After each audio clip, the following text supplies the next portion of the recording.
Bueno, pues ya son las 1:30. Empezamos porque aquí intentamos ser bastante puntuales. Muy bien. Bueno, pues nada, pues muchas gracias a todos por estar en esta sesión, que es la 13ª sesión de sarcoma. Entonces, nada, primero que todo quería pedirles, excusar al doctor Enrique de Álava, que me dijo que no que podía participar hoy, y al profesor John Barr, que está en un congreso también. Y, y bueno, simplemente dar las gracias porque ya sé que no son fechas muy adecuadas. Ya estamos llegando a las vacaciones. Y bueno, hoy tenemos una sesión con patólogos de aquí de España con bastante nivel, ambos formados con tutores de bastante prestigio internacional, porque conozco dónde se formaron ambos. Luis no ha podido entrar todavía, pero entrará. Entonces, lo que vamos a hacer es que empezaremos con la presentación de Tulio, si no te importa, Tulio, y después seguiremos con Luis. Importante, por favor, que todo el mundo cierre los micrófonos para evitar interrupciones. Cualquier pregunta o algo que tengan para Tulio se la pueden hacer al final de la presentación de él. Haremos una discusión. Una discusión con preguntas y respuestas. Pueden hacer la pregunta directamente al chat o pueden incluso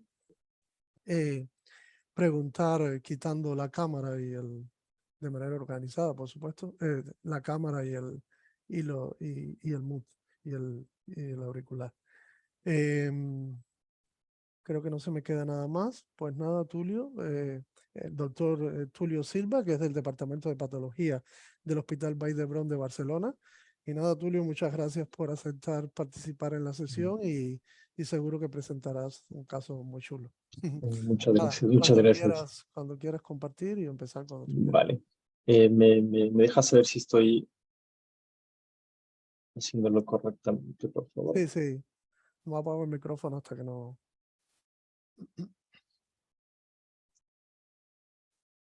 Sí, ¿Estamos bien? sí, sí. Vale. Bueno, ante todo, primero agradecer a la invitación y yo les voy a presentar un caso que quisiera, por favor, que vayamos descubriendo juntos, ¿vale? Yo haré un par de preguntas y espero la participación de la mayoría de la gente, ¿vale? Entonces, el caso es de un paciente varón de 19 años que presenta dolor en el pie izquierdo, que aumenta en intensidad con el paso del tiempo durante 5 meses, por lo que se le realizan estudios de imagen, como pueden ver una tomografía y una resonancia magnética. Aquí les muestro las reconstrucciones sagitales del estudio tomográfico, donde se identificaron de izquierda a derecha lesiones en el hueso cuboides, en talus y astrálago y en calcáneo, ¿vale? Aquí a mayor detalle les muestro en la parte izquierda la tomografía y en la parte derecha las resonancias de la lesión del hueso cuboides, que podemos ver una lesión multilobulada que adelgaza la cortical y que alcanza los márgenes de las articulaciones adyacentes. Les voy a poner ¿vale? Y aquí en la resonancia, en T1 podemos ver que la señal es hipointensa y que en T2 la señal de la lesión es hiperintensa. De igual manera, tanto en astrálago como en calcáneo, pero las lesiones podemos ver que se encuentran un poco más definidas, ovoideas, redondeadas, que tienen márgenes bien definidos y esclerosis marginal, y que se comportan de igual manera con en resonancia en T1 y en T2, con hipointensidad en T1 y hiperintensidad en T2, ¿vale?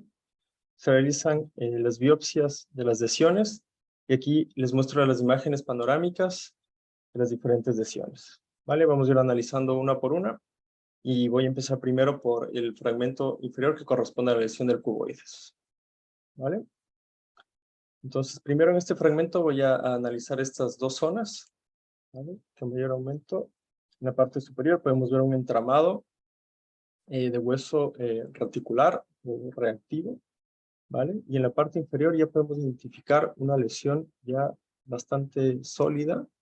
Con mayor aumento podemos ver que es una proliferación fusocelular que se encuentra desordenada o en sábana, y que estas células fusiformes tienen unos citoplasmas amplios, eosinófilos, sin demasiada atípica y que está acompañada de neutrófilos de cierta inflamación.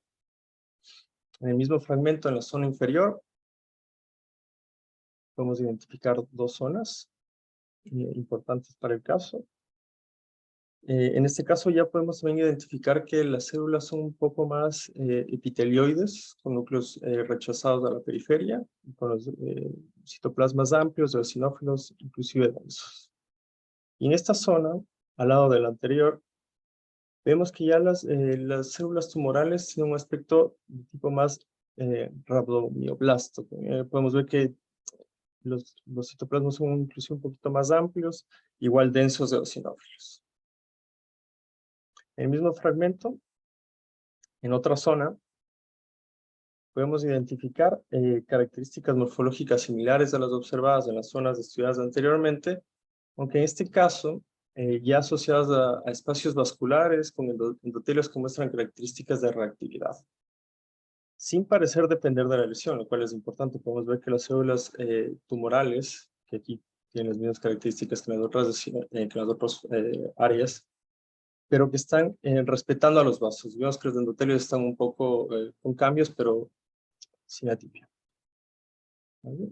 Esta imagen.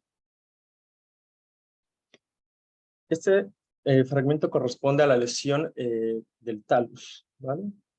Podemos ver que aquí la lesión es muy sólida, se encuentra realizando igual una proliferación fusocelular en sábana, donde no hay espacios musculares casi evidentes. Y podemos ver que cumple las características de las células fusocelulares similares a las lesiones previas. Y aquí también se ve un poco más el infiltrado neutrófilo presente en el otro fragmento. Y para finalizar en el calcáneo, de características similares, muy sólida. Y aquí en este recuadro negro, para hacer un poco de relevancia, la escasa presencia de mitosis, que eran no atípicas y que estaban de manera muy aislada. ¿Vale? Entonces, en resumen, tenemos una lesión fusocelular epitelioide con escasa atipia, organizada en su mayoría en fascículos sueltos o en sábanas. Podemos ver que las células fusocelulares tienen citoplasmas amplios, o plump en inglés como rechonchos, ¿no? Eosinófilos densos. Además, también las células epitelioides recuerdan muchas de ellas a rabdomioblastos. No hay una formación evidente de vasos. Las células, no hay clara evidencia de que el tumor se encuentra formado de vasos. Hay un llamativo infiltrado neutrófilo. Existe la presencia de tejido óseo reactivo y una actividad mitótica muy baja. ¿Vale? Entonces, aquí les hago la primera pregunta, que no hay una respuesta correcta. Vamos, lo importante es más o menos qué es lo que a ustedes les parece, de qué tipo de célula creen que es el origen de la lesión. No sé si Isidro me ayudas un poco organizando esto. Sí, el que quiera responder puede responder por el chat.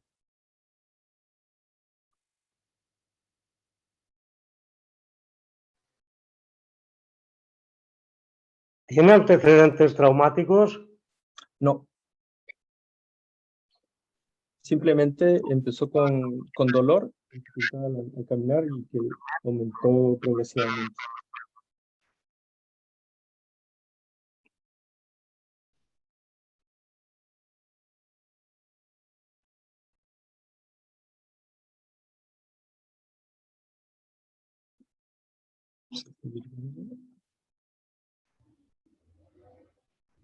Parece ser que mucho La miogénico. opción, sí, la opción más popular es la miogénica, ¿no? Sí, sí. Exacto. Pues muy bien, seguimos adelante y lo vamos descubriendo juntos, ¿vale?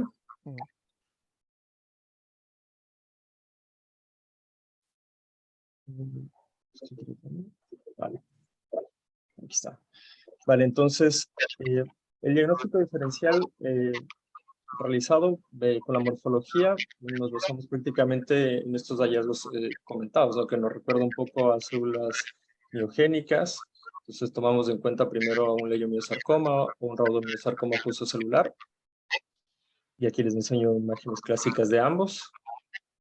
¿vale? Entonces el leiomyosarcoma, como sabemos, es una proliferación, como esta proliferación fusocelular con haces que se entrecruzan en 90 grados y demás con los núcleos pleomórficos salpicados. Y por otro lado, el rhabdomyosarcoma sí que tiene este aspecto rhabdomioblástico, pero con mucha más atipia, ¿no? Comparando con nuestro tumor, ¿vale? Ahora, en los tumores vasculares, como podemos ver aquí en este grupo que he seleccionado para el diferencial, muchos de estos comparten la palabra epitelioide, con las características que tiene el tumor, y de pseudomiogénico. Vale, aquí unas imágenes representativas de las lesiones, una imagen de endotelio epitelioide, como podemos ver aquí, que es vasoformativo, y como ven, sí que los endotelios tienen esta imagen de células epitelioides, ¿no? Y que cuando pueden enseñar, pueden haber momentos en los que no se muestra una imagen sólida y que no se dan estas formaciones vasculares, lo cual puede dificultar un poco el diagnóstico de estos. Por otro lado, la imagen de endotelioma epitelioide, que sí que no tiene formaciones vasculares, pero que tienen estos espacios que recuerdan a adipocitos, que son inclusiones citoplasmáticas, ¿vale? Y que suelen tener estroma condroide y alinizado, ¿vale? Por otro lado, la imagen de endotelioma pseudomiogénico, con esta proliferación fusocelular, que tiene las células que recuerdan a rhabdomioblastos y células fusiformes con estos citoplasmas amplios. Y finalmente, un angiosarcoma epitelioide, que sí que es vasoformativo y que tiene mucha más atipia. Vale, aquí al final les pongo un recuadro juntando estas tres entidades, no porque tengan relación entre ellas, pero porque nos pueden causar un poco de confusión, especialmente con el osteoblastoma. Podemos ver que en esta zona, este es del caso que les mostré en uno de los fragmentos, que tenía abundante hueso reactivo, ¿no? O reticular. Imaginemos que si se hubiese tomado la muestra, o si no se hubiese mostrado bien esto y tenemos mucho hueso reactivo que nos puede recordar un osteoblastoma, nos puede meter en un aprieto y nos puede dificultar mucho el diagnóstico, por lo que siempre hay que tenerlo en cuenta, porque a veces después los osteoblastomas sí que pueden tener estas características de osteoblastos con células muy epitelioides y que no necesariamente están rodeando a hueso reactivo y que nos pueden meter en un aprieto a veces en el diagnóstico, solo para tomarlo en cuenta. Y por otro lado, bueno, como siempre, no todo lo fuso celular es un sarcoma, como el carcinoma sarcomatoide. Y por otro lado, aunque muy raro en hueso, el sarcoma epitelioide, que bueno, que puede tener esta morfología, ¿no? De células epitelioides por un lado y también fusocelulares, pero con mucha más hipercromasia y pleomorfismo.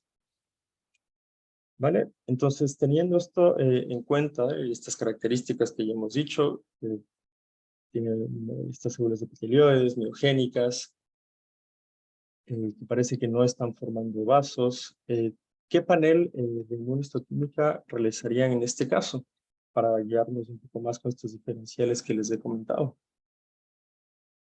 Igual aquí no hay una respuesta única y siempre se puede debatir, ¿no?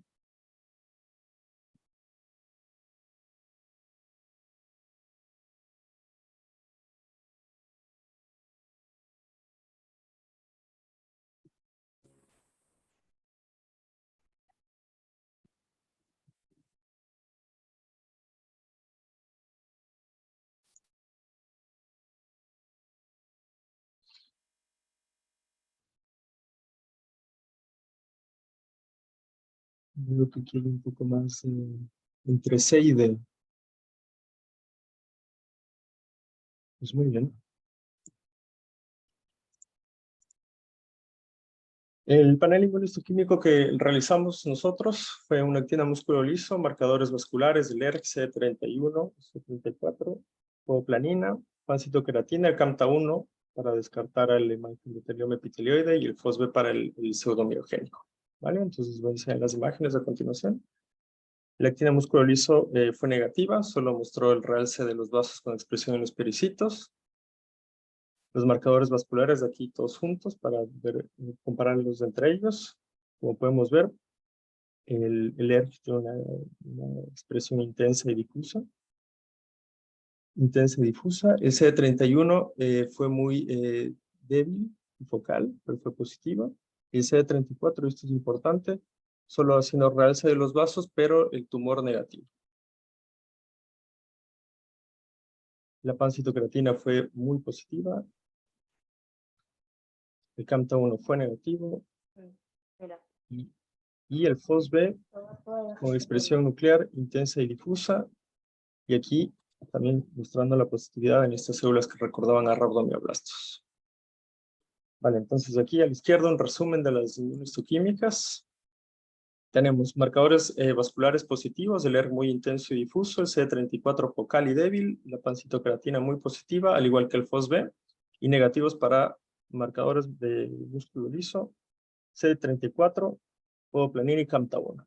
Vale, entonces con esto, teniendo marcadores vasculares positivos con la morfología y con la actina músculo liso negativa, los tumores miogénicos se pueden descartar, al igual que en carcinoma metastásico.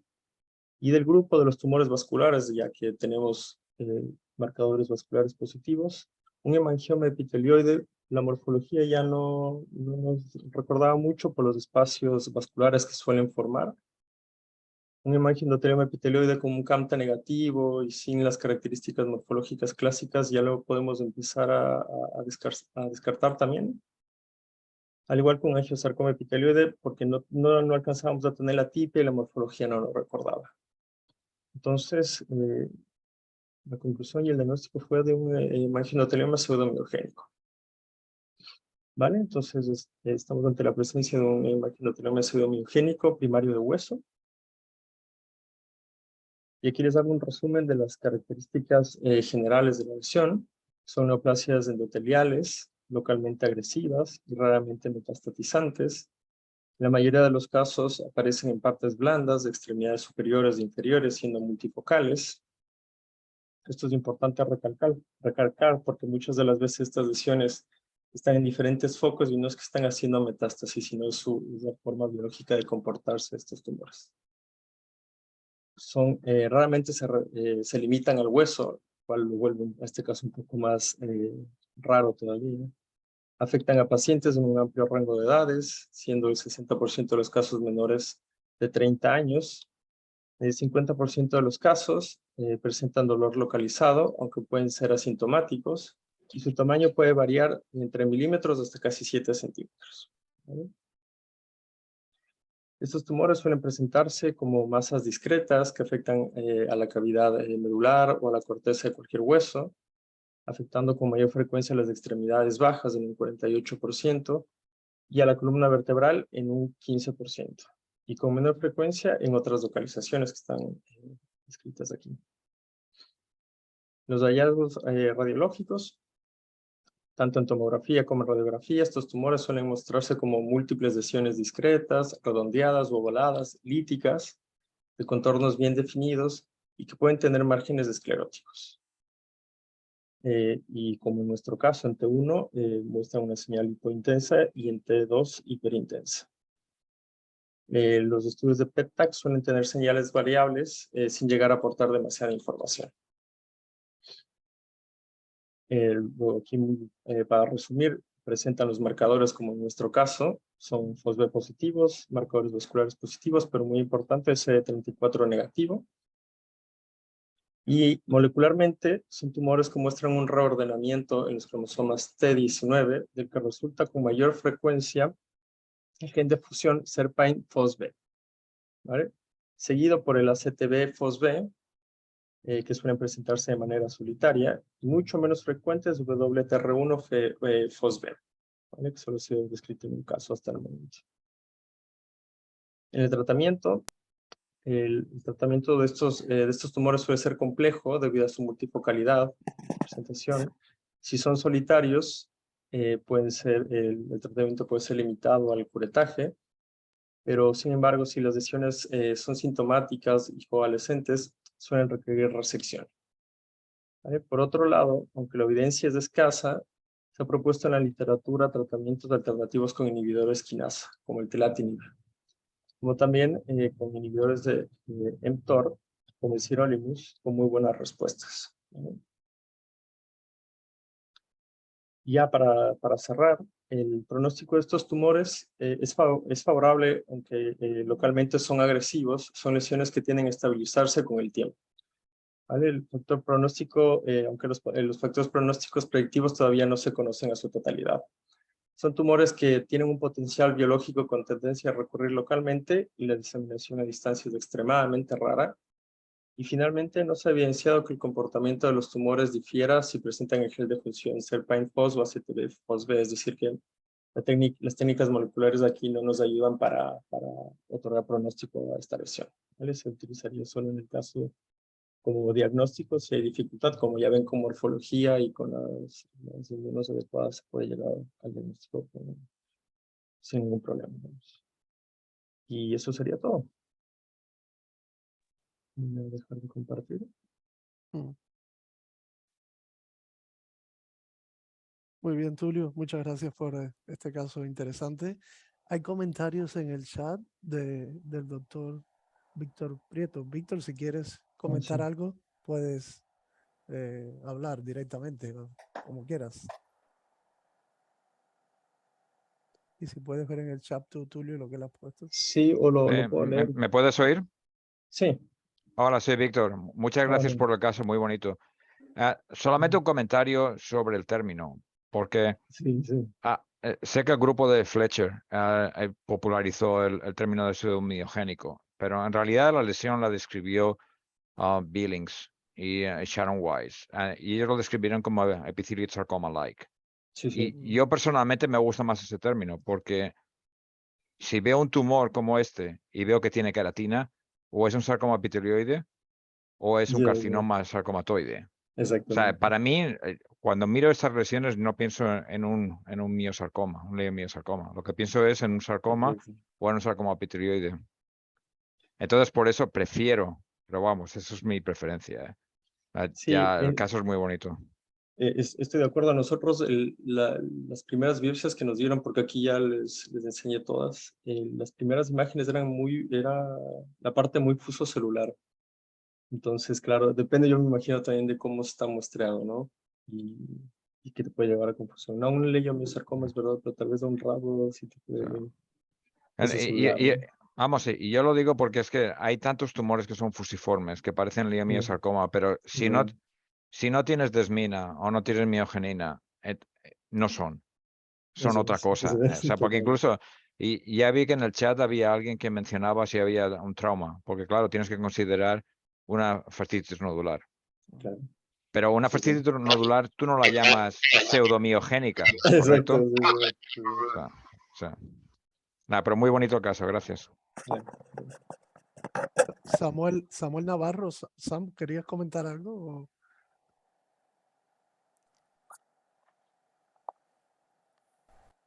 No sé si me habrá oído.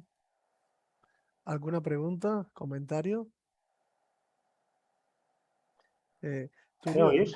Veo que el caso... Sí, Samuel, te oímos. Perfecto. He preguntado por lo del trauma porque con la hematoxilina eosina, con esa escasa atipia, con esa mitosis aislada, con esa inflamación y con esas células con citoplasma amplio, a mí me han sugerido al principio, dicho muy al principio, obviamente, células ganglio-like. Entonces, por eso es la cuestión que he preguntado si podía haber un antecedente traumático y aquello fuese una fascitis proliferativa. Muy bien, Samuel.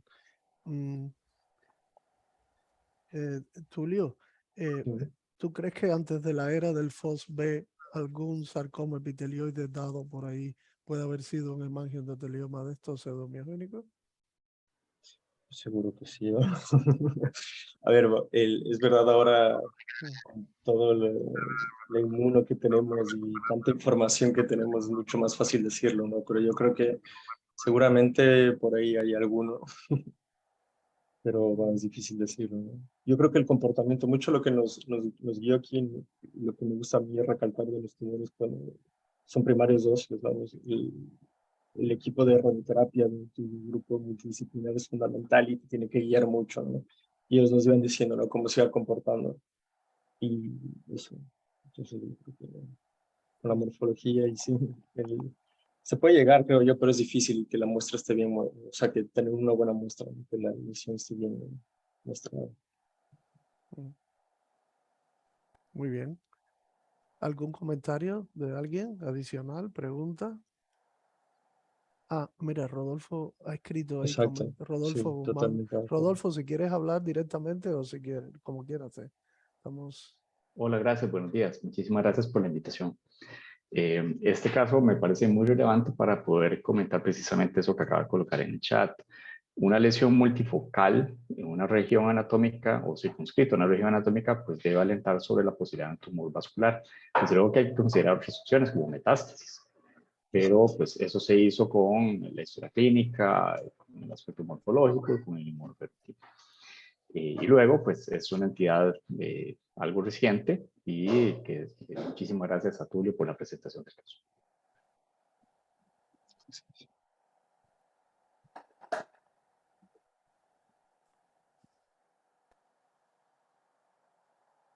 ¿Alguna pregunta?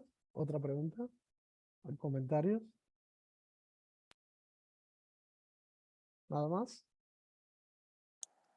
Pues nada, Tulio, pues muchas gracias por el caso tan bonito, por tu presentación y nada, gracias por tu tiempo.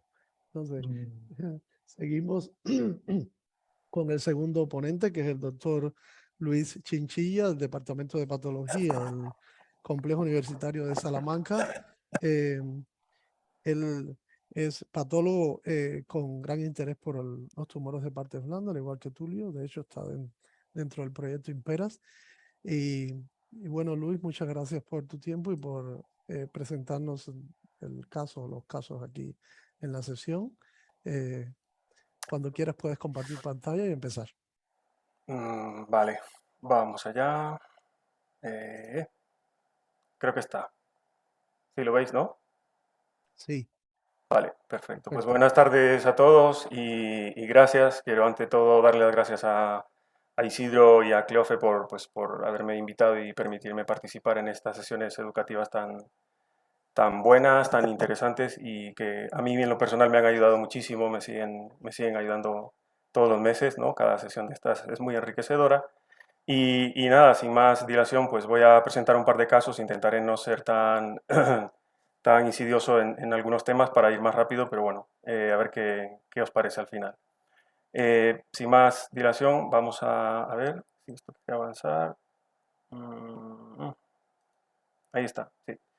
Bueno, el primer caso es una mujer de 44 años que no tenía antecedentes de interés, ¿vale? Patológicos personales, que acudió a urgencias porque presentaba en las últimas 12 horas un sangrado profuso vaginal. Es una paciente nuligesta de 44 años, sin hijos, con una fórmula menstrual normal, un test de embarazo negativo en urgencias y una ecografía transvaginal donde los ginecólogos ven una masa de 8 centímetros. Bueno, esta es la imagen de unos 8 centímetros de diámetro mayor, ¿vale? Que se localizaba en el cérvix y que, digamos que empujaba la pared posterior de la vagina y también hacia atrás la pared del recto sigma, ¿no?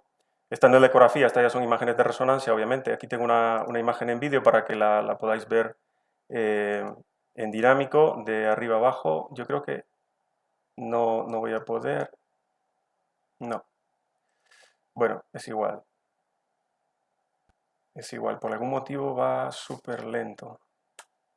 Bueno, total, que con estas características a la paciente se le realizan unas biopsias de cérvix uterino. Esta sería la vertiente endocervical, donde veis dos fragmentos de epitelio escamoso con maduración normal, y si nos enfocamos en la parte endocervical, vemos aquí un epitelio de superficie mucosecretor bastante anodino, glándulas endocervicales normales y un estroma que por otra parte también no llama para nada la atención, ¿no? Diríamos que hay probablemente un poquillo de fibrosis, pero sin más. Y en la vertiente endocervical de la biopsia, lo que encontrábamos era un epitelio escamoso maduro, sin displasia, y un estroma endocervical también con una distribución vascular y un perfil inmunistoquímico que para nada era representativo de la masa que tenía esta paciente en el cérvix.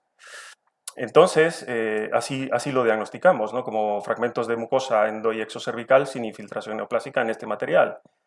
Lo comentamos en el Comité Multidisciplinar de Oncología Ginecológica y allí, pues, obviamente los ginecólogos estaban muy estresados porque esta paciente continuaba con sangrado, vaginal y era una masa importante que por otra parte era quirúrgica, es decir, se podía operar sin problema, aunque la paciente, repito, 44 años, no tenía hijos, pero obviamente ella decide que sí, que se quiere operar y se interviene, ¿no? Como no tengo fotografías macroscópicas de la pieza, pues bueno, he hecho este par de fotografías macro-micro. Esta es la vertiente exocervical, donde ya vemos una masa tumoral que ocupa gran parte del estroma, que tiene, parece ser, unos márgenes expansivos y que al parecer respeta tanto las glándulas endocervicales como el epitelio exocervical. En la vertiente endocervical lo que veíamos era más de lo mismo, ¿no? Una proliferación. Desde esta altura o desde este aumento parece que son células algo fusocelulares, algo abusadas, pero iremos viendo poco a poco cómo es el tumor, ¿no? Repito, son células tumorales que van rodeando glándulas endocervicales sin destruirlas y que tampoco generan estas imágenes de cuffing o de aumento de la celularidad o de la densidad celular alrededor de estas glándulas, ¿no? Entonces es muy curioso porque las células, la mayoría tienen una morfología alargada, con unos citoplasmas algo claros, con un estroma algo colagenizante, o se puede ver aquí estas bandas de colágeno bien hechas. No tiene un patrón bien establecido, es un poco caótico la distribución de las células tumorales. Si nos fijamos en otras áreas, vemos como el tumor parecía que formaba ciertas lengüetas o proyecciones infiltrativas en el estroma del músculo liso cervical y del istmo miometrio bajo.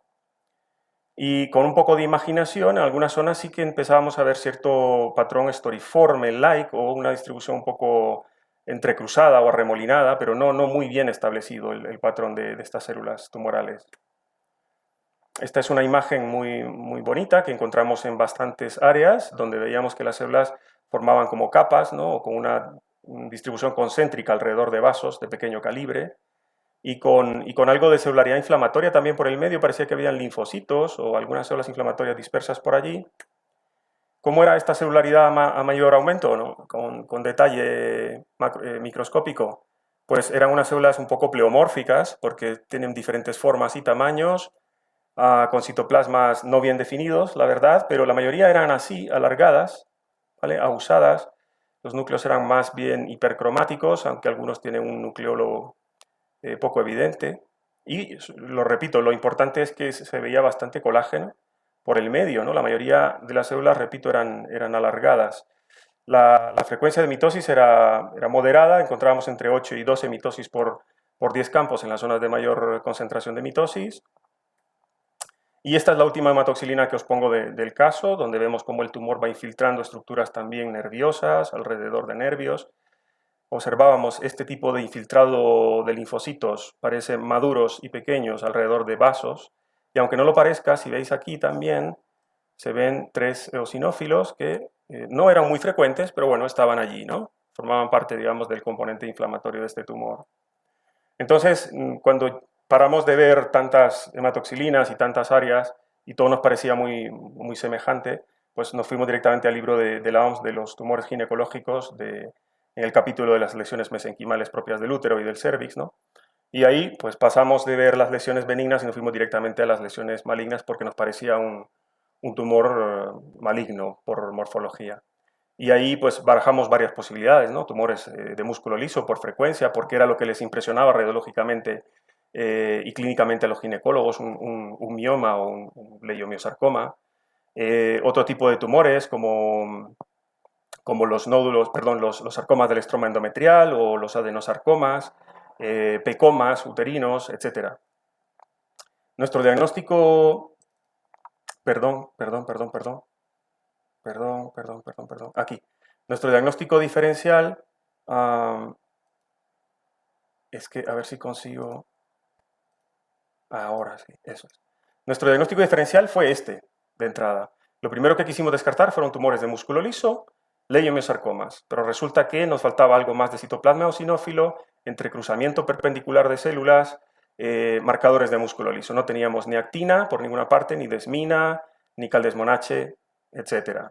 Pecomas, nos falta, ¿qué nos falta para que este tumor sea o nos parezca un pecoma? Nos faltaba un poco de características epitelioides de las células, citoplasmas más amplios, distribución radiada perivascular de las células, marcadores melánicos que fueron negativos también, melanache MB45 y repito, músculo liso, todos negativos.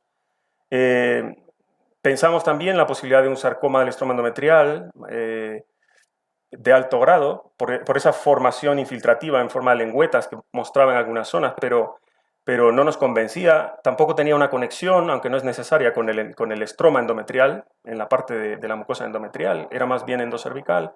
Y bueno, en el caso del adenosarcoma, sí que va bien esa digamos, sinergia entre la glándula respetada, epitelio benigno y componente mesenquimal maligno, pero para nada veíamos el cuffing, concentración hiperdensa de células mesenquimales alrededor de las glándulas y no veíamos ni marcadores de estroma endometrial, CD10, ciclina D1 era negativo, receptores de estrógeno y progesterona en estas células tumorales eran negativos, ¿no? A BECOR ya no llegamos a hacer porque, bueno, sabemos que la mayor parte de los sarcomas del estroma endometrial con reordenamiento de BECOR suelen ser ciclina D1 positivo, así que pasamos y dijimos, bueno, vamos a pensar en otras neoplasias menos frecuentes o muy raras en útero y cervix, pero que habría que descartar por la fusiformidad de las células, ¿no? Pensamos en el GIST, no nos convencía, no teníamos expresividad de DOJUN y CD117.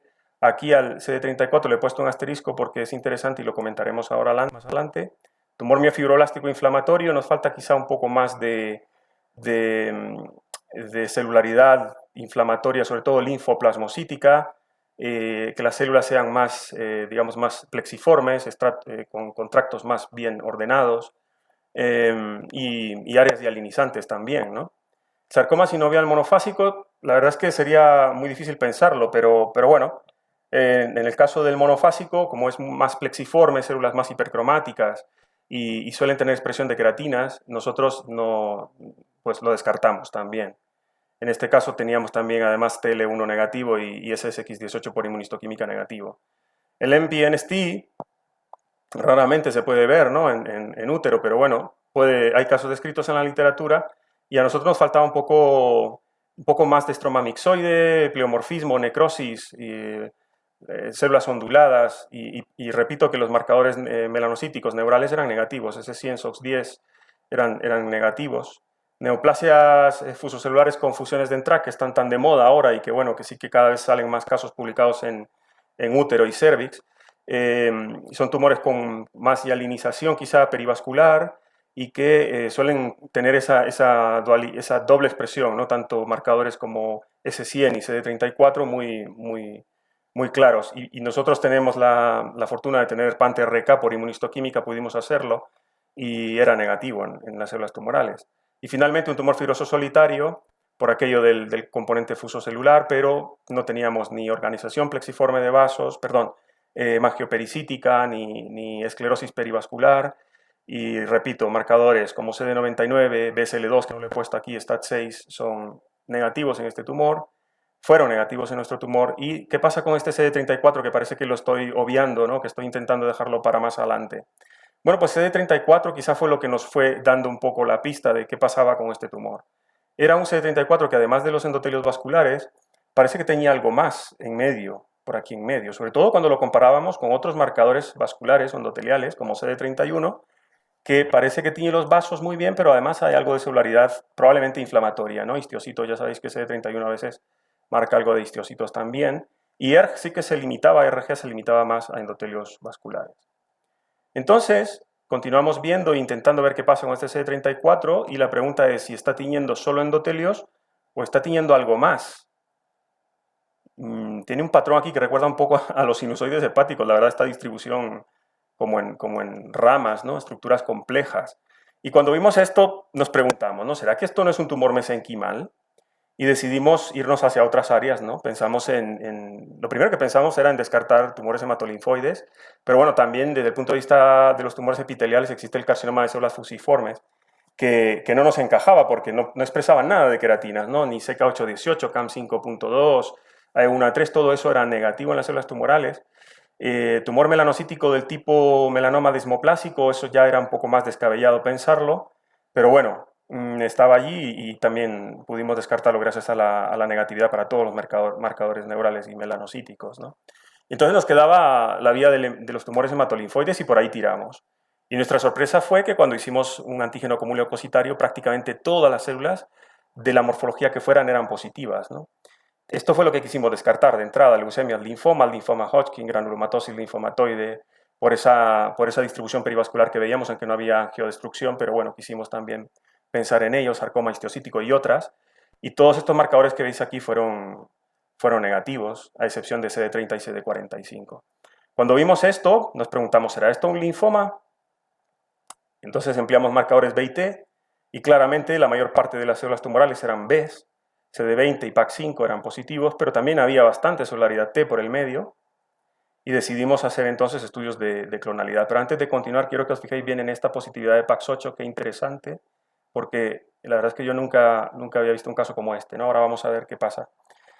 Extrajimos ADN, lo enviamos a biología molecular de nuestro hospital, y mientras se iba procesando, veis esta imagen de CD20, la verdad es que es muy contundente, ¿no?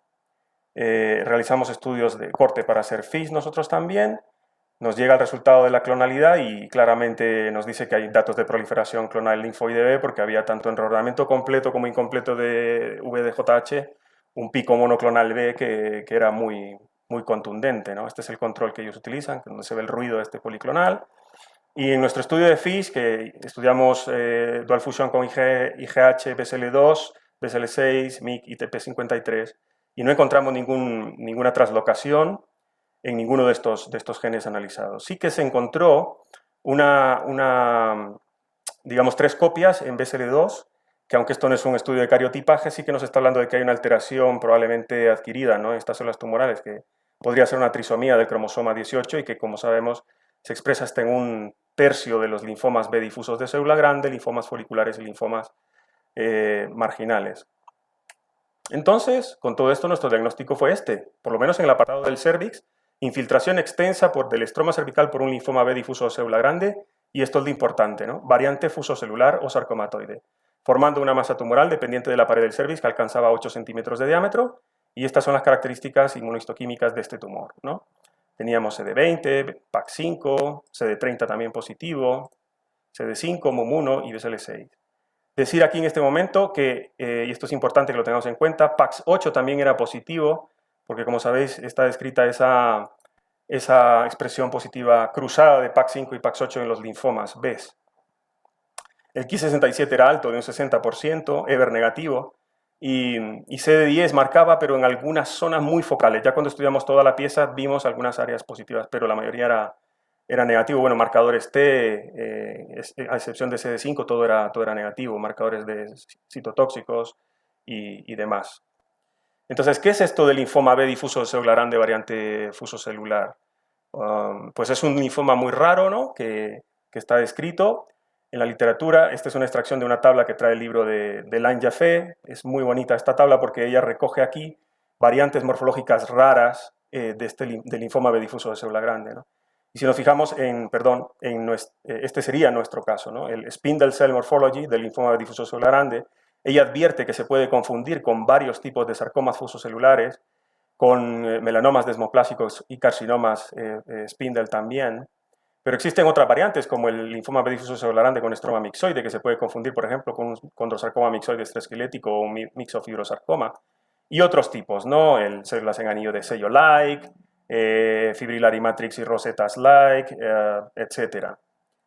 Continuamos. Bueno, ella hace referencia a estos 2 artículos, uno del 2000 y otro del 2001, y quería yo destacar este comentario que me hizo muchísima gracia cuando lo leí, porque ella dice que, el artículo comenta que nos fijemos en esa morfología espermatozoa-like de las células B. O sea, son células con núcleos muy alargados, muy estrechitos y alargados, y este caso en concreto, que era un linfoma B cutáneo, se mal diagnosticó como dermatofibrosarcoma protuberans al inicio y se tuvo que reinterpretar a posteriori. Quiero decir que es un linfoma que, si tú lo ves clínicamente, radiológicamente, como en nuestro caso, incluso morfológicamente con hematoxilina eosina, te puede hacer pensar mucho antes en un sarcoma que en un linfoma, ¿no? Y este es el otro caso que ella cita, del 2001, también tiene imágenes muy parecidas a las nuestras, con este estroma más colagenizante. Estas son otras fotografías extraídas del libro de Lan Yaffe. Esta sería la variante con estroma mixoide, y estas son las que se parecen más a nuestro caso.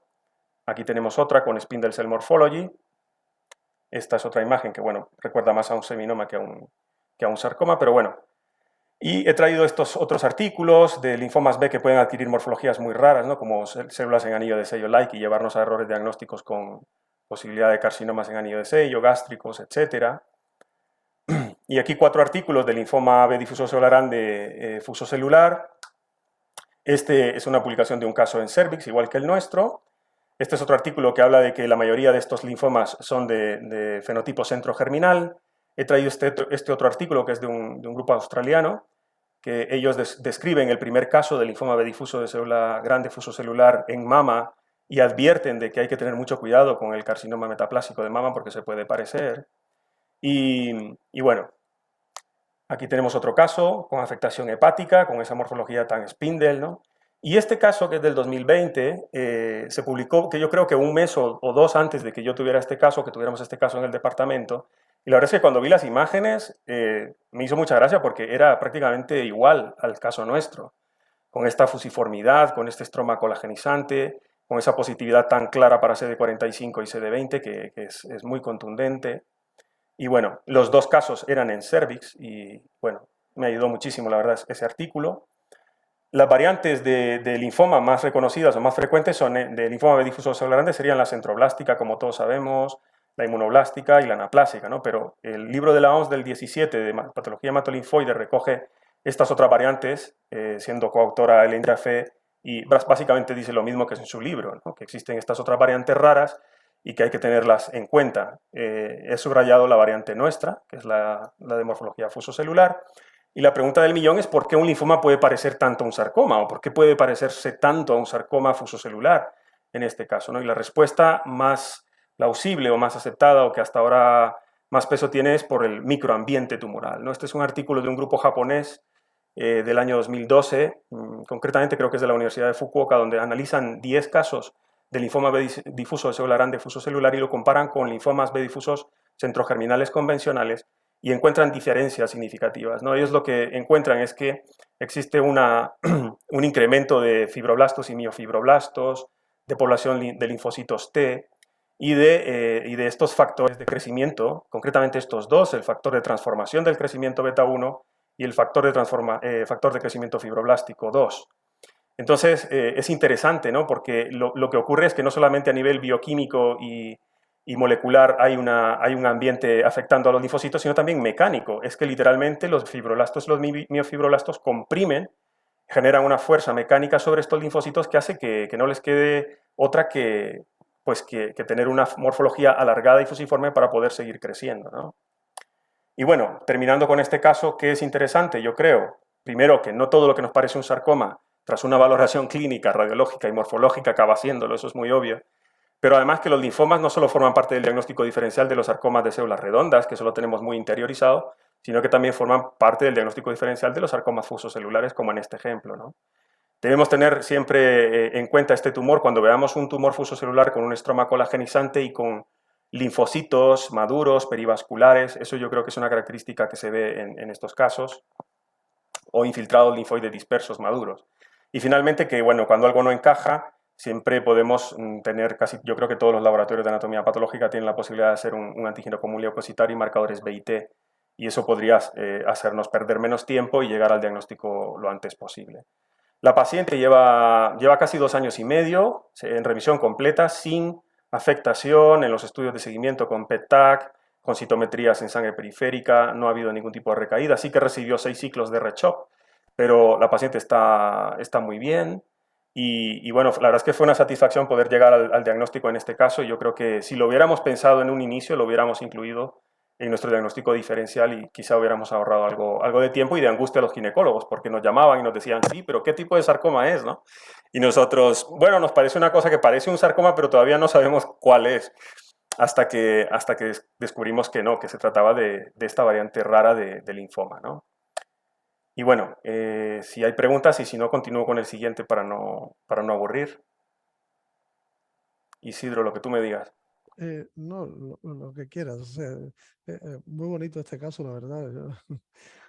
Esto enseña un poco a que cuando no está claro el tema, al menos un CD45, una CK y un S100 para Sí, como cuando es algo indiferenciado así que no, sobre claro. todo en estas localizaciones atípicas. correcto. el cervix, un patrón fusocelular. Yo la verdad que no se me hubiera ocurrido. No, ni a nosotros al Linfoma, sí, principio, es verdad que como bien tú dices, que ahora, claro, a posteriori. retrospectivamente el infiltrado linfoide ese está bien, Pe- pero claro, el CD30 positivo también, en fin. Sí, sí, pero es que el problema es que empezamos a hacer marcadores linfoides o pensando en linfoma en un segundo o tercera batería de inmuno. Al principio no lo pensamos para nada. Y bueno, sí que yo aprendí muchísimo con este caso y lo he traído por eso, porque es raro y yo creo que sí que nos sirve un poco a todos, ¿no? Para también tener en cuenta este Sí, tipo de tumores. la verdad que es un caso muy, muy bonito. A mí me ha encantado, sobre todo porque aparte de sarcoma hago linfoma también. Y se me Sí, hubiera escapado esto si lo hubiera visto de primera en el Serbi así, vamos. En sí, fin. sí. Bueno, hay casos publicados en muchas partes. Y en Cervix, ya te digo, ese artículo de los 2 casos de Cervix que se publicó unos meses antes justo, me ayudó muchísimo. Sobre todo a darme seguridad de que estábamos efectivamente ante un caso similar de este estilo, ¿no? Mm. No es un sarcoma, perdón por traer un linfoma camuflado de sarcoma, No, pero pero bueno, yo creo que es... Yo creo que está muy bien. Yo creo que es súper importante presentar estas cosas en estos foros, porque somos nosotros los que nos vamos a equivocar. O sea, seguro que nos pasan estos casos a nosotros. Y es muy chulo, la verdad. Yo es el segundo que veo en un seminario y cada vez que los veo me entra pánico de pensar si ya me saltaba alguno, ¿no? Porque realmente tienes que pensarlo mucho, ¿no? Sí. La verdad es que, a ver, clínicamente parecía un sarcoma, parecía esa masa ahí en el cervix, esa fusiformidad en la morfología también, y que bueno, que lo veíamos más de, porque esto no solo lo vi yo, lo vimos más compañeros, ¿no? Que también llevan muchos años de experiencia en ginecología y en otras patologías, y es que todos decían, pero puede ser un sarcoma tal, o puede ser de este otro tipo, y hasta que dijimos, ¿y si esto no es un sarcoma, no? Y es otro tipo de tumor. Y ahí fue cuando empezamos a pensarlo. Sobre todo por ese CD34 raro, que yo creo que estaba teniendo algo de fondo, células, yo qué sé, inflamatorias, fibroblastos, desde luego, estaba teniendo también de manera focal. Entonces, si no hay más comentarios, continúo con el siguiente. Muy Si bien. os parece bien. Vale, el siguiente caso es una chica joven, ¿vale? Exfumadora, de un paquete al año, fumaba poco y había dejado de fumar en el último año, que empezó con un cuadro de tos seca, ocasional, pero no refería ni fiebre ni malestar general. Y en un chequeo médico general, tras la exploración física normal anodina, pero sí que en una placa de tórax detectan incidentalmente una masa de 3 centímetros en el lóbulo superior izquierdo, que es esta que estáis viendo aquí. Se le hacen pruebas de laboratorio, serologías y aparentemente todo estaba bien, pero se profundiza en el estudio de esa masa, ¿no? Porque era una chica de 19 años.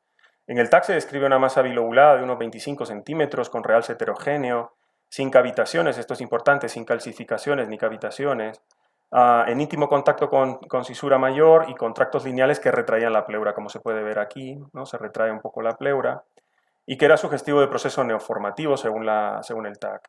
En el estudio de PET-TAC se veía una masa hipercaptante, ¿no? Un submax de 16,9 y las mismas dimensiones y que orienta hacia un proceso maligno o un proceso infeccioso, ¿no? Por este sub tan elevado también. Entonces, aquí sí que tengo fotografías macroscópicas. Esta sería la resección segmentaria del lóbulo superior donde estaba incluido el tumor. Como veis, retrae algo la pleura. Era una lesión efectivamente algo bilobulada, con esta zona mejor definida. Y voy a ir poniendo este vídeo a ver si aquí sí lo vamos a poder ver, vale. Aquí lo que vamos a señalar ahora es esas dos áreas como un poco distintas, ¿no? Por un lado esta zona mejor definida y redondeada, algo polipoide, que así macroscópicamente uno se puede aventurar ahí y decir, bueno, esto podría ser un amartoma condroide, una cosa así condroide o fibrosa, yo qué sé. Y esta otra vertiente por acá era más espiculada, más irregular, y aquí es donde justo retraía y engrosaba la pleura. Color blanquecino o rosado en algunas zonas.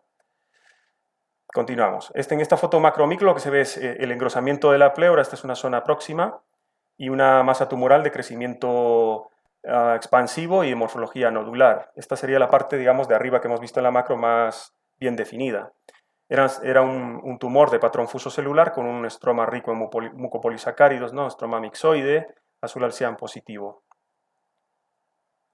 Pero también había zonas de crecimiento del tumor un poco más infiltrativo, más irregular. Aquí vemos cómo rodea estructuras alveolares, se va metiendo en el parénquima pulmonar o empujándola, depende de la zona que estuviésemos viendo, ¿no?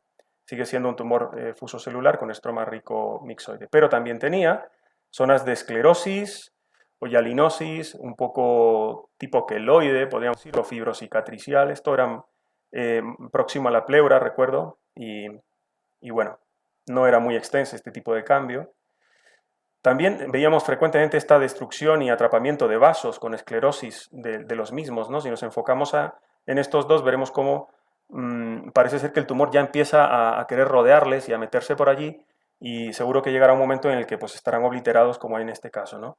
Este tipo de fenómeno se producía sobre todo en los márgenes de crecimiento del tumor, ¿no? Aquí vemos un vaso, esto es una composición de fotos del mismo vaso, donde vemos que ya el vaso pierde el endotelio, ¿no? Este CD34 es negativo, lo único que queda son restos de elásticas y de la pared muscular, donde prácticamente el tumor ha pasado por encima y ha borrado este vaso, ¿no? Y estos vasitos más pequeños pues son parte del tumor.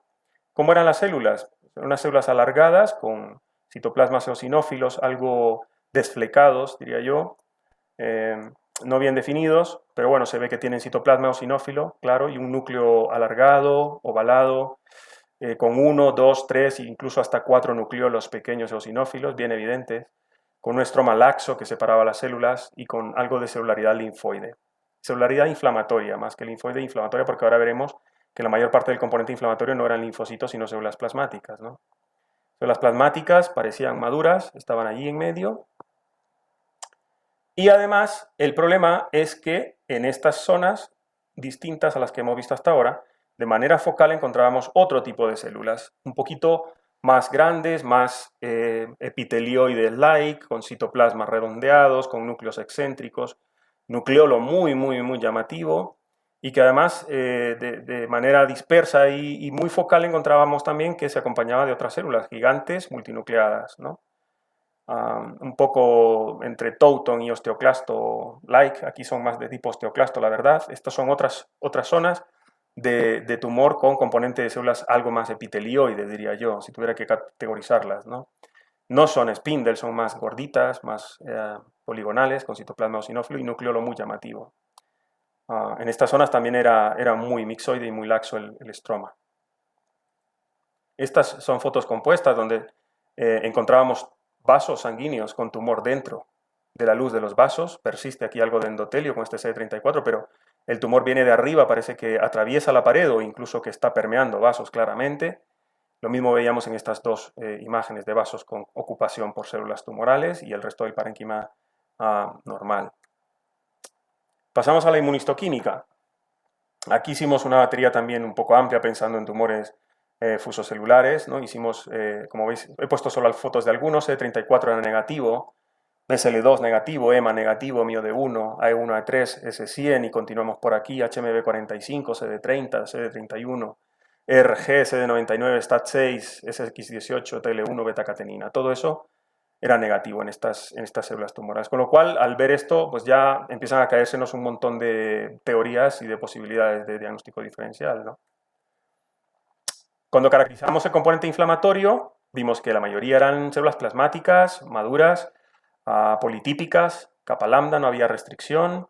La mayoría de las células plasmáticas eran inmunoglobulina gamma, IgG, y para encontrar células IgG4 había que pasar campos y campos, porque eran muy poquitas, yo diría que menos de un 5% en la ratio IgG4 y IgG, y para nada encontrábamos un foco con 10, 20, 30 o 40 células IgG4 positivas. O sea, habían muchísimos campos con ninguna célula IgG4 positiva.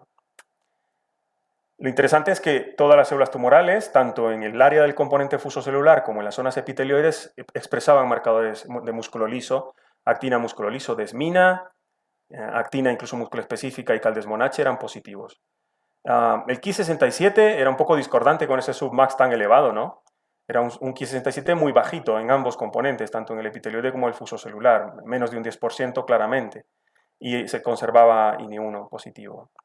Entonces, con esto hasta aquí, nosotros nos planteamos algunos diagnósticos diferenciales y he puesto un montón de ellos, probablemente vosotros ni pensaríais en algunos de estos que he puesto aquí abajo, pero bueno, como pueden existir y se pueden parecer en algunas características, también los he querido dejar ahí para que queden reflejados.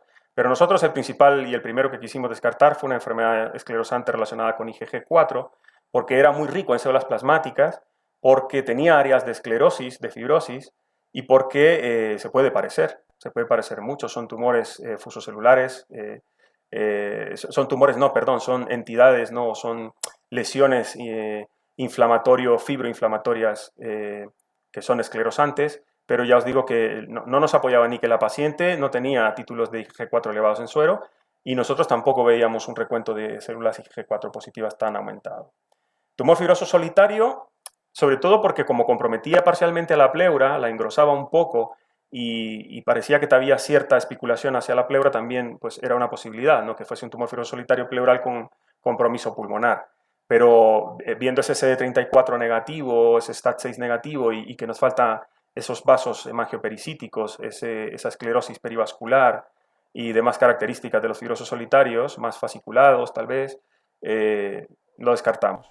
El carcinoma pleomórfico de pulmón es una entidad rara. La verdad es que esto lo pensaríamos si fuera una paciente mayor, tal vez, no de 19 años, pero saber que existen carcinomas que pueden tener entre un 10% o incluso hasta un 100% de una morfología fusocelular y ser un adenocarcinoma o ser un carcinoma epidermoide y confundirnos con sarcoma. Por eso lo quisimos poner.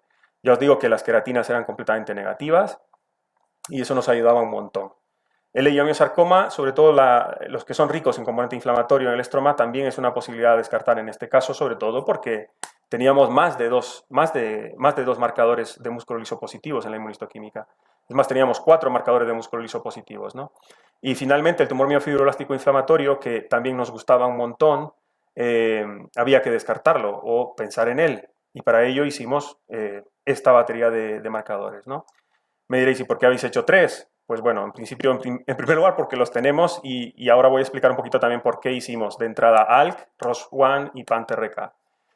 ALK mostraba una positividad muy contundente, tanto en las áreas fusocelulares, como se ve aquí arriba, como en las zonas más epitelioides. Era una positividad granular de citoplasma en el componente fusocelular, pero en el componente epitelioide, si queremos verlo, porque no es tan evidente, vemos que hay un cierto refuerzo perinuclear. ¿Vale? No en todas las células, pero hay como una especie de gotita ahí alrededor y a la par del núcleo, que no es muy contundente, pero bueno, es distinto a lo que ocurre con el componente fusocelular.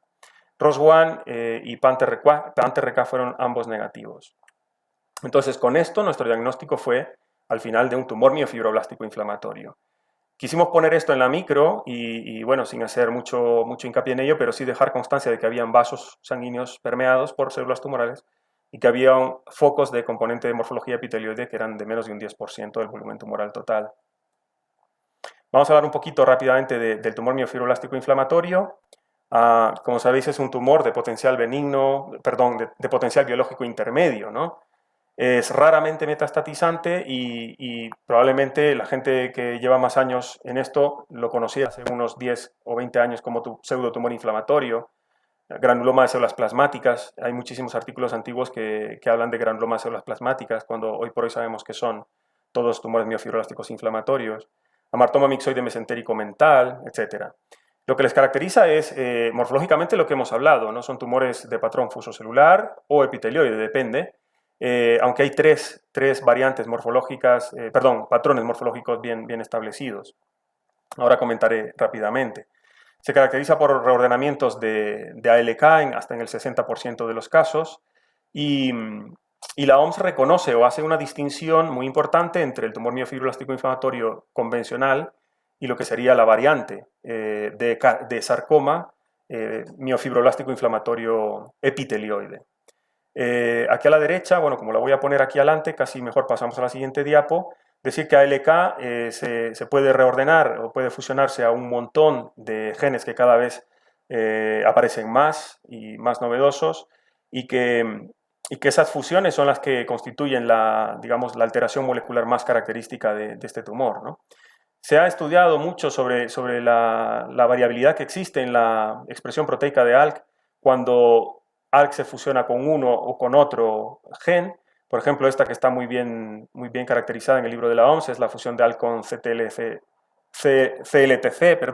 donde lo que vemos es una positividad granular citoplasmática. Sin embargo, cuando se fusiona con RAMBP2, que es este gen que vemos aquí, la positividad es más perinuclear, o de membrana nuclear, perdón, de membrana nuclear. RAMBP2 junto con RBP1 son genes que se encuentran con más frecuencia fusionados a ALK en los sarcomas miofibroblasticos inflamatorios epitelioides. Esto lo estudió muy bien y lo escribió ya en 2011, creo que fue, en este artículo Adrián Mariño, que es un artículo brillante y que además es el artículo de referencia para el sarcoma miofibroblástico inflamatorio epitelioide que recoge el libro de Ensinger y Weiss, y que yo recomiendo que el que no lo ha leído que lo estudie porque es muy bonito, muy didáctico y muy fácil de entender, ¿no? Ellos lo que encontraron fue que estas células tumorales tenían una expresión de membrana nuclear para ALK o de citoplasma pero con un refuerzo perinuclear prominentes. Vieron que eran tumores muy agresivos, la mayoría todos eran intraabdominales, y este artículo fue el que acuñó el término de sarcoma miofibrolástico inflamatorio epitelioide.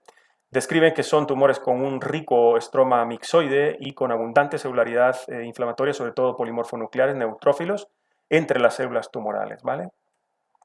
Estos serían los resultados de su estudio, inmunistoquímico y molecular, tanto por FISH como por RT-PCR.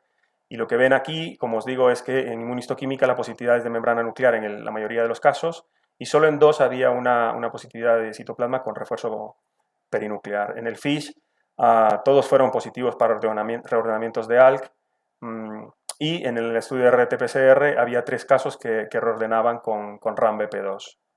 ¿Vale? Estas son las fotografías que trae su artículo: positividad de membrana nuclear y positividad citoplasmática con refuerzo perinuclear. También describen una intensidad muy fuerte de paradesmina y algunos de sus casos eran positivos para CD30 también. Este otro artículo, rápidamente, ya no nos queda mucho, es maravilloso, ¿no? Este es un artículo de reciente publicación del 2018 del grupo de la doctora Cristina Antonescu, del Memorial, y la verdad es que yo cuando lo leí como que me vi reflejado en cómo nos encontramos los patólogos, sobre todo cuando vemos un tumor miofibrolástico inflamatorio pulmonar. Estos 33 casos eran torácicos, no todos pulmonares, algunos mediastínicos, pero si nos enfocamos en este recuadro que remarco aquí, que es las herramientas que tenemos, ¿no? Tanto la inmuno, la FISH y la molecular, digamos como para poner el cuño de que es un tumor miofibrolástico inflamatorio, encontramos que hay una zona de confort para nosotros, que es cuando tenemos la morfología y además una positividad por inmuno y un reordenamiento de ALK por FISH, ¿no? Cuando tenemos esto decimos, vale, perfecto, el paciente tiene un tumor miofibrolástico inflamatorio, es candidato a tratamientos con inhibidores de tirosinquinasa y probablemente se beneficie y va todo bien, ¿no? El problema es cuando a veces tenemos positividad por inmunistoquímica, pero hacemos una FISH y vemos que no hay reordenamiento de ALK, ¿no? Y ahí ya nos ponemos un poquito nerviosos, un poco con disconfort, ¿qué pasará? ¿Por qué es positivo por inmuno, negativo por FISH? Y bueno, hay como muchas cosas que pueden justificar esa negatividad por FISH, ¿no? Una de ellas, que está muy bien descrita, serían las inversiones intracromosómicas del gen o de segmentos cromosómicos, ya sean paracéntricas o cromocéntricas. Eso nos puede dar un falso negativo por FISH y pensar que no hay split, no hay separación de señales de ALK, cuando realmente sí hay reordenamiento de ALK, ¿no? Esa sería una de las posibilidades. Otra posibilidad muy novedosa, y aquí ella describe la primera vez que se describe es este artículo de una iniciación alternativa de transcripción de ALK, que es una lesión intrónica propia del propio gen, en el que ALK no se reordena, no se fusiona con otro gen, sino que tiene una alteración de un intrón específico dentro del propio gen, ¿vale? Que altera, creo que son los codones 20 al 29, y que aunque no haya una fusión con otro gen, está alterado el gen. Y es un paciente también susceptible a tratamiento y que va a dar una positividad por inmunistoquímica, con lo cual pues también nos podemos quedar tranquilos.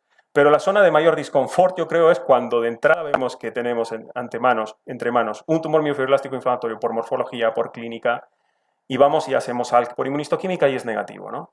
Y ahí ya nos empezamos a poner muy nerviosos, a buscar en la agenda a quién le mando este caso. Se lo mando a Cleofe a Barcelona, o se lo mando a Ana Belén Enguita en Madrid porque me queda más cerca, o a Isidro, a quien sea, pero ya te mosqueas un montón porque la inmuno es negativa. Y haces el FISH de ALK y también es negativo. No hay reordenamiento de ALK. Y entonces te pones más nervioso todavía. ¿Y qué ocurre? Que hay reordenamientos de otros genes también en tumor miofibrolástico inflamatorio que ya están bien conocidos, ¿no? ROS1 es uno de ellos, sería la segunda alteración más frecuente. Y en TRAC, sobre todo en TRAC3, cuando hay reordenamiento con ETV6, que también está descrita, pues si tenemos la posibilidad de tener esas ondas y estudiar ROS1 o en TRAC, en casos en los que por la inmunistoquímica no tenemos ALK positivo, sería muy interesante porque estos pacientes también son candidatos a tratamiento, son dianas terapéuticas para el tratamiento de estos pacientes en caso de que vayan peor o que tengan comportamiento clínico más agresivo, ¿no? Esto simplemente lo he traído como resumen. Estos son los tres patrones morfológicos que os comentaba al principio. Uno de ellos es el spindle cell, ¿no? con componente mixoide rico, un estroma mixoide rico. La segunda variante, yo creo que este primer patrón es el nuestro. El segundo patrón es el que tiene un componente más compacto de las células, digamos más plexiforme. Las células son más hipercromáticas, los núcleos, ¿no? Y puede tener o no una organización estoriforme también, este patrón morfológico del miofibroblástico inflamatorio. Y finalmente el que es más esclerosante, el que tiene una matriz más fibrosante, escleroso, como esa zona que os mostré cerca de la pleura, pero más extenso, con menos celularidad, con poca celularidad miofibroblástica. Y como variante morfológica reconocida por la OMS y que se acepta hoy por hoy, una única, ¿no? Que es el sarcoma miofibroblástico inflamatorio epitelioide.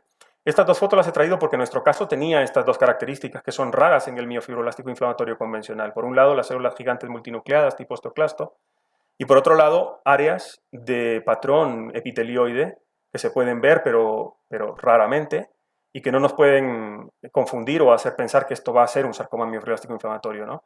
En el libro este de Lindbergh, que está muy bien, recoge estas dos características. También comentar rápidamente que a veces pueden tener metaplasia ósea o condroide e incluso complicarnos más los diagnósticos diferenciales cuando tenemos ese tipo de elementos. Ya vamos terminando en cuanto a pronóstico y características que hablan de pronóstico. Yo el artículo que he encontrado así, que se moja mucho a la hora de decir estas características morfológicas transforman un tumor miofibroblástico inflamatorio en maligno, es este, de la doctora Esther Oliva. Lo que pasa es que son una serie de 13 casos ginecológicos, ¿vale? De útero. Y ellos en su estudio lo que encuentran es que aquellos tumores que miden más de 10,5 centímetros, que tienen una atipia severa, que tienen más de 18 mitosis por campo y que tienen permeación de vasos, se les puede denominar malignos, ¿no? Pero luego resulta que en la última edición de la OMS, del 2020, también siendo coautora, creo que la autora principal, Bennett, sí, Jennifer Bennett es también autora de este libro, ella ya modifica un poco y comenta que no hay evidencia suficiente o criterios morfológicos suficientes para catalogar de maligno un tumor miofibroblástico inflamatorio, ni siquiera en útero, ¿no?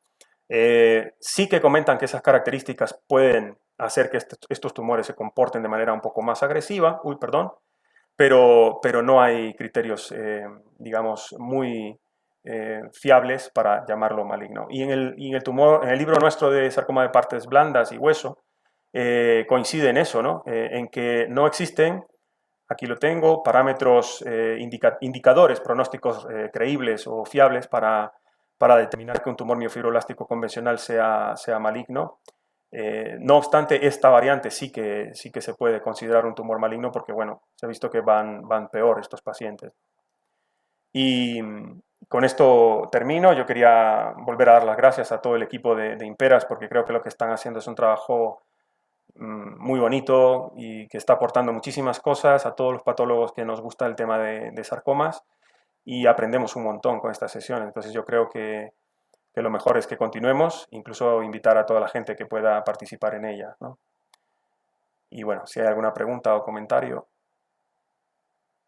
Muchas gracias, Luis, por tu fantástica presentación. A mí me ha encantado porque has hecho has presentado dos casos que están en cierta medida relacionados. Yo tengo 3 preguntas para ti. Menos mal que tu caso de pulmón no fuese de 30 positivo. Y Sí. no era todo Un linfoma anaplásico. no era todo epitelioide, porque si un no, rapto de epitelioide, claro, sí. ¿cómo diferenciar eso de un anaplastic large cell linfoma? Sí. O sea, que hubiera sido Eso sería muy engorroso y muy sí, difícil. Sí, muy un CD30 muy positivo. retorcido, creo. Sí. Entonces, el EVER, no sé, ¿el EVER se lo hiciste por casualidad? ¿El EVER?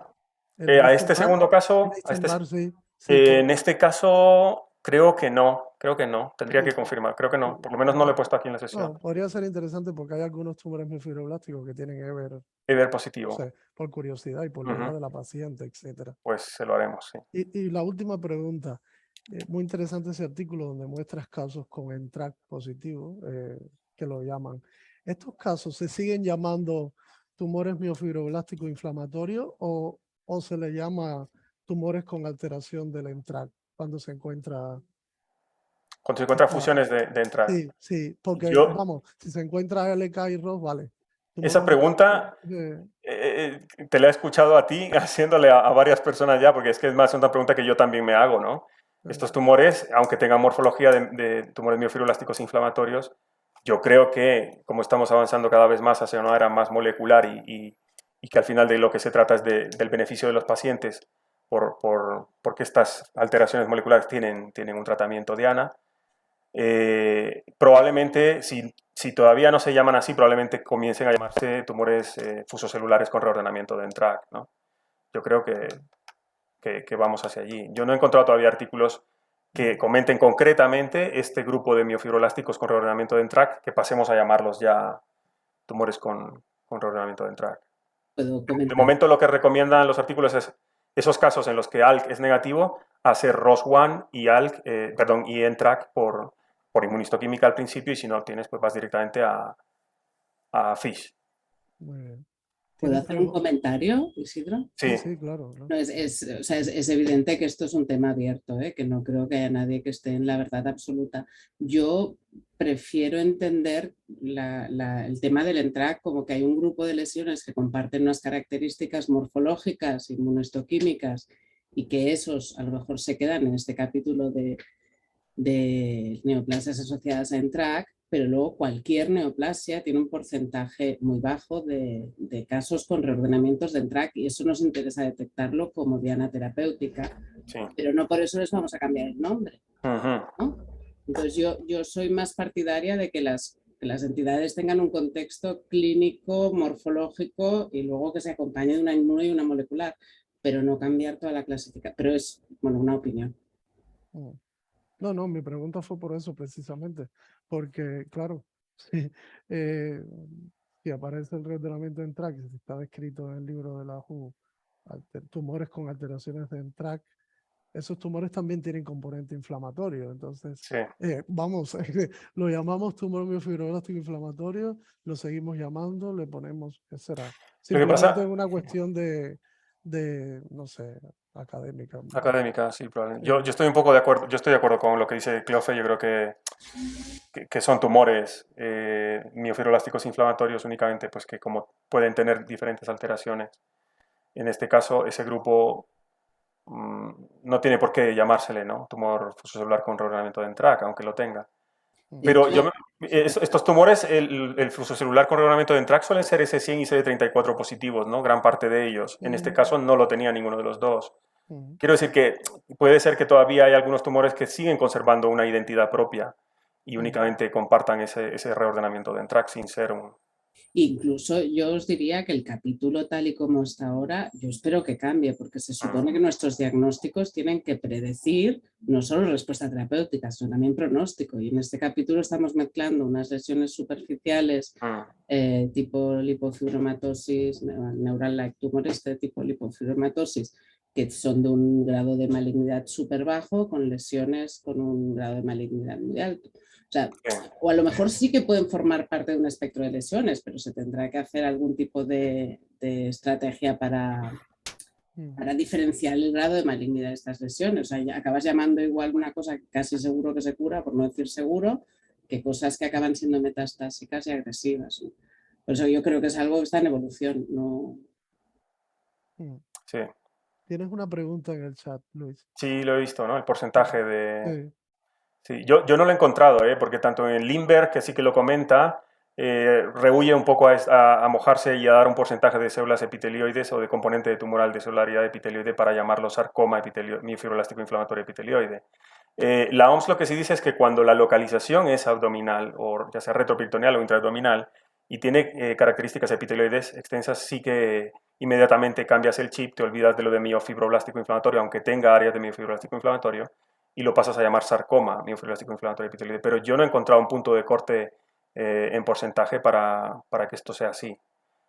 Sí que he encontrado lo que comenté, ¿no? Características como la permeación tumoral de vasos, abundantes mitosis, pleomorfismo, esas cosas pueden hablarte de que un tumor puede tener más o menos comportamiento agresivo, pero no para que con un punto de corte de componente epitelioide lo llame sarcoma miofibroblástico epitelioide.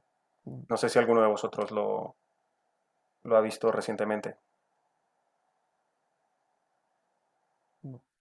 creo que tiene que ser muy extensa la cantidad y el componente de tumoral epitelioide y obviamente estar en una localización abdominal para poder cambiarle el nombre hacia sarcoma miofibroblástico inflamatorio epitelioide. Igual cambia esto también, igual con nuevos estudios y más casos y series de casos esto se determina un punto de corte y se dice, ¿no? Sí, Pues como el liposarcoma antiguamente de célula redonda, el liposarcoma mixoide, ¿no? Tanto por ciento y a partir de aquí maligno o de alto sí, sí. grado, yo qué sé. Sí, sí, sí, es medio parecido. Volviendo al tema de los nombrecitos y eso. Ujú, ¿Cuántos leiomiosarcomas uterinos por ahí habrá que son BECOR? Y ahora se que son llaman BECOR. tumor con alteración BECOR, no leiomiosarcoma con Correcto, alteración BECOR. O sea, exacto, claro, en fin, que es un poco... Vale. complicado. Sí. Bueno, nada, ¿alguna pregunta adicional o algo Ah, de los participantes por el chat o directo? Pues nada, pues muchas gracias por las excelentes presentaciones, tanto de Luis como de Tulio. Y bueno, nos vemos en la próxima sesión, que será el 7 de julio, que es pronto porque ya como viene el periodo vacacional, es el jueves 7 de julio. Habrán ponentes de Latinoamérica. Y simplemente comentar que a partir de septiembre, aparte de las sesiones que tenemos, o sea, tendremos una sesión en noviembre con Christopher Fletcher, parecida a la que hicimos, donde ponentes de aquí presentan casos y él actúa como ponente. Y comenzaremos también con sesiones monográficas. Hemos planificado, lo digo por sesiones de monográficas donde hablaremos solo de sarcomas cutáneos, que ya tenemos los ponentes, otras de sarcomas ginecológicos, otras de sarcomas gastrointestinales y alguna que otra mezclada, simplemente para que lo sepan. Y nada, pues muchas gracias a todos por participar y nada, nos vemos en la siguiente sesión. Hasta luego. gracias, gracias a vosotros. Gracias. Gracias a todos. Hasta luego. Gracias, hasta luego. Adiós. Chao.